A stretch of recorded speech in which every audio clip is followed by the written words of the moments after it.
Hornbill o kalaw, binaril saka hinihinalang niluto at kinain ng isang lalaki sa Lasam, Cagayan. Narito ang report.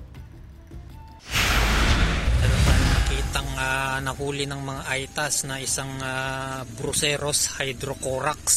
Yun yung tinatawag na kalaw. Tuka at paa na lang ng isang hornbill o kalaw ang nakita ng isang bantay gubat volunteer sa barangay Sikalaw, Lasam, Cagayan. Batay sa ulat ng Kakibat Biodiversity Watch volunteer na isang environment and wildlife advocate, binaril ng isang lalaki gamit ang airgun ang kalaw na nakita sa bahaging kagubatan. Pagkatapos nito, kinatay sa may batis at nilutong pang-ulam umano ang kalaw. Sinabi ko sa kanila na huwag silang kunin mga ganyan dahil paubos na yan. Itinuturing na endangered species ang Northern Rufous hornbill o kalaw. So kung makikita natin, itong parang helmet na tuka niya ay tinatawag na kask.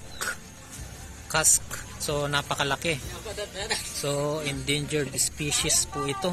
Ang adult kalaw ay may malaking pulang tuka. Samantalang ang kalaw na itim ang tuka ay palatandang ito'y bata pa. Kasama sa listahan ng Biodiversity Management Bureau ng DENR ang kalaw bilang isang endangered Philippine fauna. Ibig sabihin, ipinagbabawal ang paghuli, pagpatay at pagbebenta nito batay sa ilalim ng Republic Act 9147 o Wildlife Conservation Act. Sandy Salvacio, One North, Central Luzon.